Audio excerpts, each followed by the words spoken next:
The physique Brad Pitt has in Troy, who's named Achilles, is incredible. It's what I'm striving for. It's what I'm building my body to try and achieve.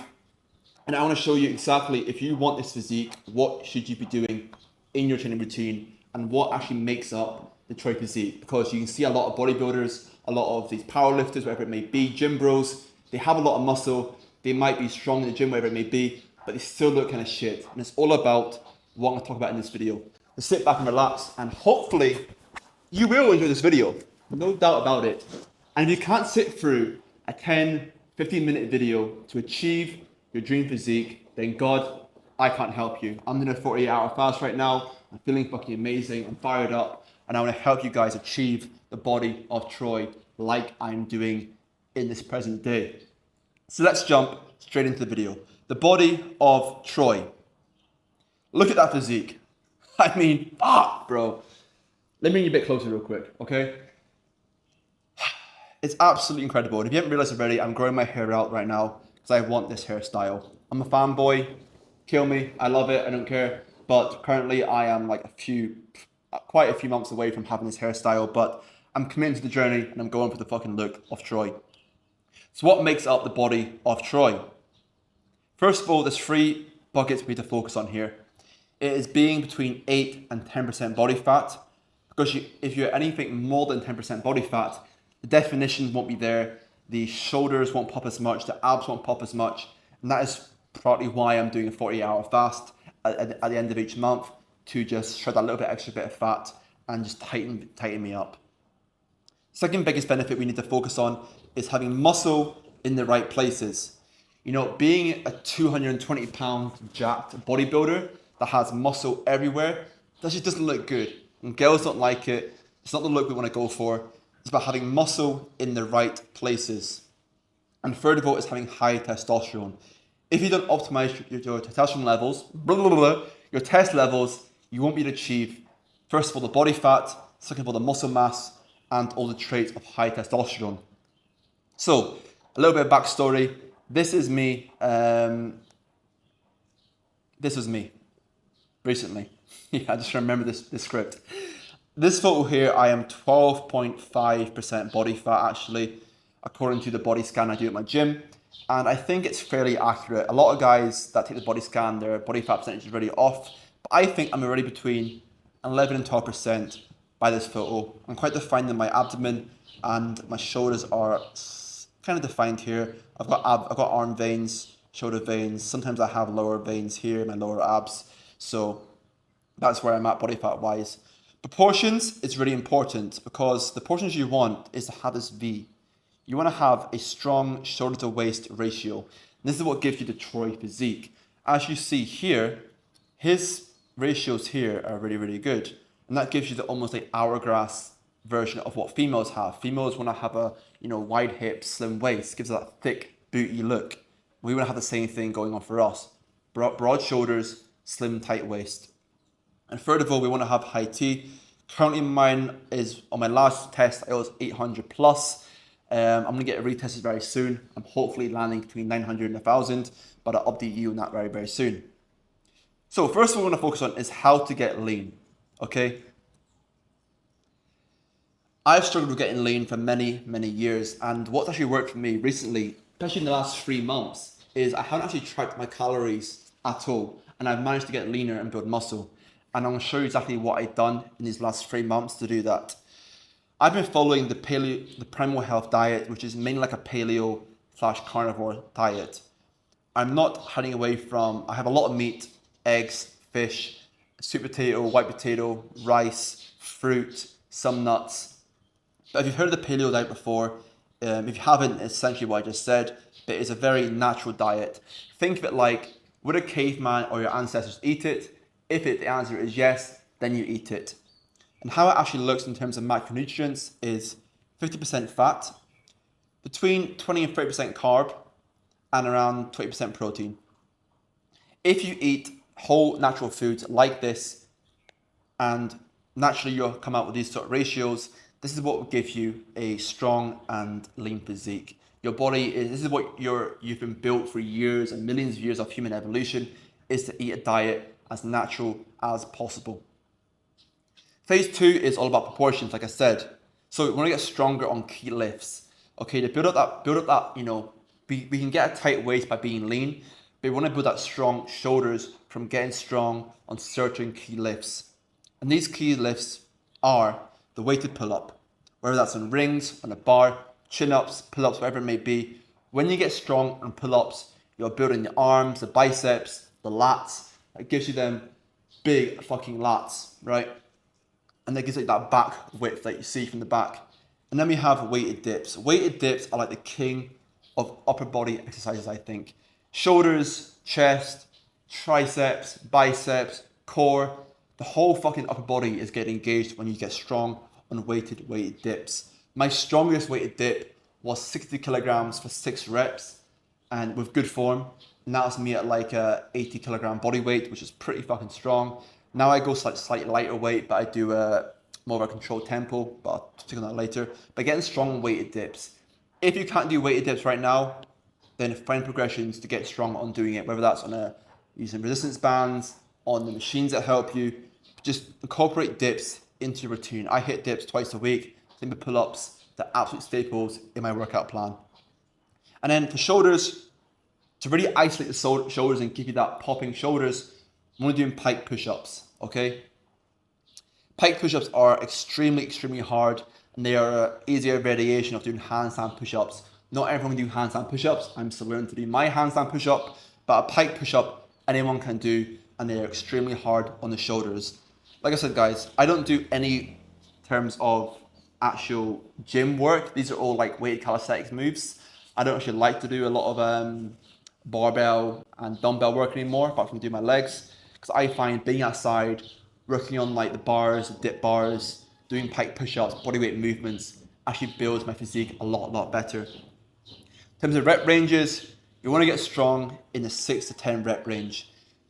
6 reps, you're going to be building a lot of strength, that helps you progress faster, and up to 10 reps will get you that size that you're after as well. If you go any lower in reps, you're focusing mainly on strength gain. You go any higher than 10 reps, you're kind of optimizing more for like endurance muscles. I mean, whatever you do, as long as you go high intensity, you'll build muscle. But personally, guys, 6 to 10 reps is a sweet spot that I have found. Like I said, when you do this and you get strong on these key lifts, you'll be building that V shape. You'll have a tight waist from being lean, and you'll be building up the lats, the shoulders, the chest, and the arms from the dips, from the pull-ups. And when you actually build that muscle, it hasn't going to be a lot. When you build like 10, 15 pounds of muscle in the right places while staying lean, that is what gives you that fucking V taper. But if you go in a heavy bulk and, try and get as strong as possible in the gym and your waist, creeps up an inch or two, already you've gone from the ideal this to this, where you don't look fucking good. Yes, you might actually be bigger here in your shoulders, but your waist is way out of proportion and you look worse. It's not what we want. So that's why I never recommend doing a dirty bulk or going super aggressive. When you eat a paleo diet, it's very hard to even go on like a dirty bulk because the food you're eating are very nutrient rich and they just keep you lean. And it's hard to actually bulk up too fast because you just go by instinct and by feel. Tea break, 40-hour fast, come on. Oh, that's fucking good. Ginger, turmeric, black pepper, amazing. Phase 3, we want high testosterone. High testosterone. I'll say that one more time. High fucking testosterone, guys. That's what we want. Why do we want high T? First of all, we locked in our diet already. We've locked in being lean. Then we have to lock in to get high T. We have to lock in our lifestyle. We have to lock in sleep. Okay, if you do all these 4 things, you will have high T. If one of these things is off, you're essentially losing 25% of the high T gains you could potentially have. So each of these aspects are crucially important. Let's cover sleep first. Why sleep is so important for having high T. A few things we have to do for sleep is we have to protect our sleep and the quality of our sleep. Most testosterone is made in the bulls and it is made at around midnight to 2 a.m. So we have to make sure we are protecting that time as well as possible. First of all, I want to cover is blue light. Blue light comes from iPads, phones, the lights in your house, for example. Anything that gives off a light that is not a candle or the sun is essentially blue light. And this will fuck up our circadian rhythm, our circadian biology, mess up our hormones. It will delay the release of melatonin that will make us sleepy and give us a good night's sleep. So our environment needs to be, we go to bed, cold and dark. A nice cold room and a dark room. Ideally as well with no noise. I put earplugs in every night. I have blackout curtains and I have the AC on as low as it can go. And that gives me the perfect environment for a good night's sleep. Then we have setting the eternal clock with AM light. Like I say, we want to avoid blue light at night. That'll keep us awake. But at the same time, we want to get our hormones firing in the morning to release the right chemicals so it actually sets our circadian rhythm throughout the whole day. So when we go to bed at the right time, we're actually tired. And to do that, we need morning light. We need to ideally wake up with the sun or at least see the sunrise within 30 minutes of waking because that will set our internal clock in our body that tells us, right, this is now morning and in 12 hours time, I'll release the right chemicals to go to bed. And then limiting carbs before bed. This is a funny one, right? Because if you smash loads and loads of carbs before bed, it will essentially increase your insulin. And if insulin is spiked when you go to bed, the certain hormone leptin can't enter the brain and do its job. Leptin is a master hormone, essentially, right? And this tells our body to like shred fat, build muscle, make testosterone, and all these things. We want leptin in the brain. But when you have loads of carbs, it spikes your insulin. So when you go to bed, before leptin can actually enter the brain, it has to deal with all the insulin. So it takes maybe like 30 minutes, an hour, a couple of hours to reduce that insulin so leptin can enter the brain and do its job, which is testosterone. Okay, so I always limit a lot of carbs before bed, and that kind of sets the stage up for leptin to enter the brain properly. Then we have the primal lifestyle, okay? This is a lot of things that most people underlook, and this is something that I incorporate into my routine on a daily basis. The primal fucking lifestyle. Just like how our ancestors lived, just like how Troy lived many moons ago. So grounding, sunlight, EMF, and water quality and cold. This is what we need to focus on. Grounding. When we have our bare feet on the ground, we can suck up the negative ions into our body. That will reduce inflammation within our body. It will, help circulation, help all our neurons fire properly. And when we actually are in a low inflammation state, that's when our body can actually do its job properly without being stressed out and reducing cortisol. Sunlight, like I said, is super important for vitamin D production. None of the sun creams, none of these sunglasses. Get outside, ideally between, in the morning, in the evening, but ideally midday as well for at least an hour to soak up vitamin D. Vitamin D is the master hormone that essentially runs the whole fucking body and all your hormones. So get fucking vitamin D essentially. Limiting the EMFs, like I said, tablets, phones, Wi-Fi, 5G. These are all fucking with our brain whips, and it's giving us like an electromagnetic field all around us that essentially fries our body. So trying to limit as much EMFs as possible is ideal. If your phone's in your pocket, get it out, put it in airplane mode, turn your Wi-Fi off at nighttime, don't sit with your laptop on top of your balls. All these sort of things, limited EMF exposure is essential. Lastly is water quality.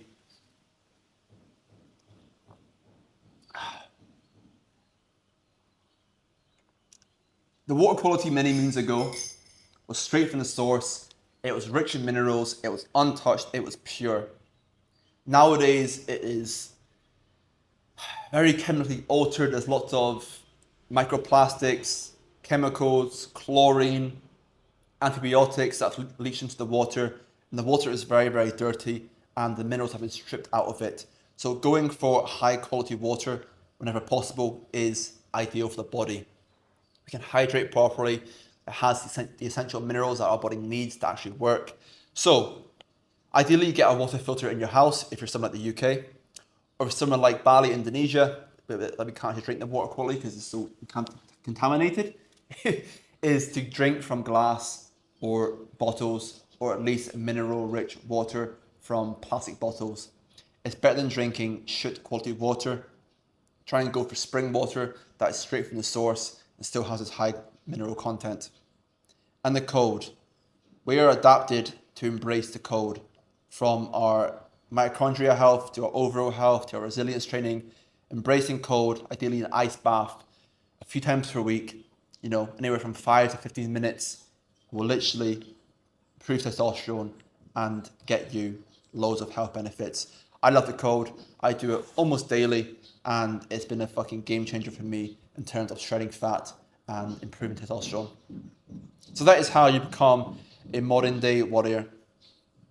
If you don't do these things, guys, you don't embrace things like if your diet's off, if you're overweight, if your lifestyle is not aligned to the primal lifestyle, and your sleep is fucked up, you don't protect it, the quality of your sleep is fucked.